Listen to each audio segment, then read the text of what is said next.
पश्चिम बंगाल में कमेंट किया, अब मुख्यमंत्री ममता बनर्जी बोल रही है ये प्रेशर में डाल रहे लोग, सुसाइड कर रहे हैं पश्चिम बंगाल के लोग, क्या कहेंगे?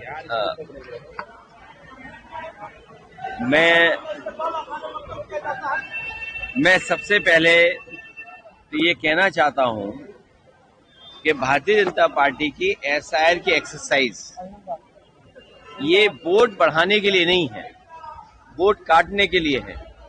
और जो कॉन्स्टिट्यूशनल बॉडी इलेक्शन कमीशन है उससे हमेशा ये उम्मीद की जाती है कि वो निष्पक्ष होकर काम करे, जहां कहीं शिकायत हो उन शिकायतों को दूर करें। लेकिन इधर ये देखने को मिला है, उत्तर प्रदेश हो, बिहार हो, आपका स्टेट वेस्ट बंगाल हो, जहां पर ये देखने को मिलता है ये वोट ज्यादा काटना चाहते हैं। और जो तरीका अपनाया गया है वोट काटने का, जहां पर बीजेपी हार रही है वहां वोट काटने का ज्यादा काम कर रहे हैं। ये नफरतवादी लोग, ये दरारवादी लोग, ये भाजपा और संगी साथी लोग ये नहीं जानते हैं कि बंगाल एक कल्चरल यूनिट है, ये पॉलिटिकल यूनिट नहीं है।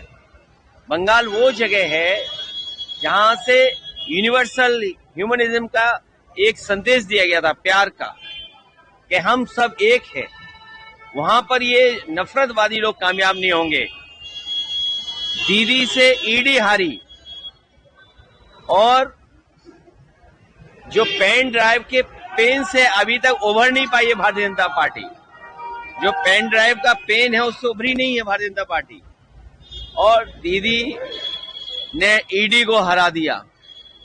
हमें उम्मीद है कि विपक्ष के लोगों को, और खासकर यहां दीदी के खिलाफ भारतीय जनता पार्टी कामयाब नहीं होगी।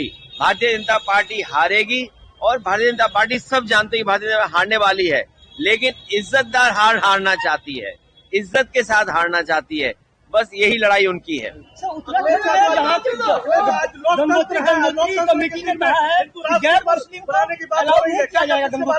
ये भारतीय जनता पार्टी के लोग आज किसी और के लिए कह रहे हैं, कल हमारे लिए कहेंगे।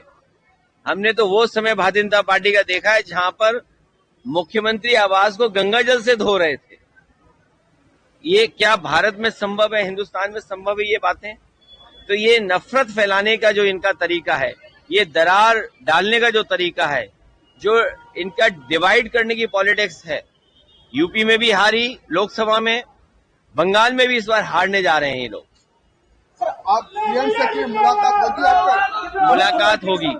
और सर एक बात बता रहे हैं, अभिषेक बनर्जी जो दिन प्रतिदिन रैली कर रहे हैं, अभी नजदीक है विधानसभा चुनाव में, क्या सोच रहे हैं कि बंगाल में बीजेपी बहुत बड़ी हार हारने जा रही है। ये नफरतवादी लोग हारेंगे, ये जो बांटने वाली राजनीति करते हैं वो हारने जा रहे हैं।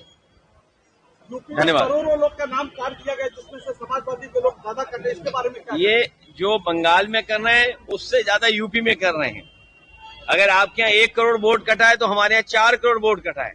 ये कैसे समझदार लोग हैं बीजेपी के लोग? ये अपने आप को कहते हैं कि हम टेक्नोलॉजी को समझते हैं, हम डिजिटल इंडिया बनाना चाहते हैं, लेकिन इनके ऐप में न जाने कितने संशोधन हुए, इनको इनका ही ऐप इनको समझ में नहीं आ रहा है।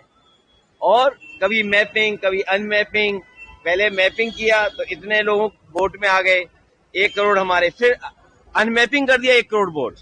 आखिरकार इनको टेक्निकल सपोर्ट कौन दे रहा है? कहीं ऐसा तो नहीं बीजेपी को और इलेक्शन कमीशन को वही लोग टेक्निकल सपोर्ट दे रहे हो जिन्होंने इन्हें कभी इलेक्ट्रोल बॉन्ड दिए हो चंदे के नाम पर। शंकराचार्य का जिस तरीके से माघ मेले में अपमान हुआ, क्या करते हैं? देखिए, बीजेपी सनातनी नहीं है, बीजेपी सनातनी नहीं है, बीजेपी को हिंदू धर्म से कोई लेना देना नहीं है। आप बताइए, शंकराचार्य हमारे सबसे बड़े पूजनीय, सबसे सम्मानित, सबसे बड़ी ऊंची प्रतिष्ठा में बैठने वाले लोग, उनके साथ व्यवहार पुलिस ने क्या किया? उनका रथ पुलिस ने धक्का मारा। उनके जो सेवाकार हैं, साथ जो चलते हैं, उनके कितना अपमानित किया इन बीजेपी के लोगों ने। और किस लिए? क्योंकि बीजेपी हर चीज अपने हिसाब से चलाना चाहती है। लेकिन शंकराचार्य के साथ जो व्यवहार हुआ है, इससे पूरा देश दुखी है। पूरा देश देख रहा है भारतीय जनता पार्टी को कि भारतीय जनता पार्टी का व्यवहार कैसा होता है। जैसा मुस्लिम भाइयों के साथ व्यवहार है, वैसा ही आज शंकराचार्य जी के साथ व्यवहार भारतीय जनता पार्टी ने किया। शंकराचार्य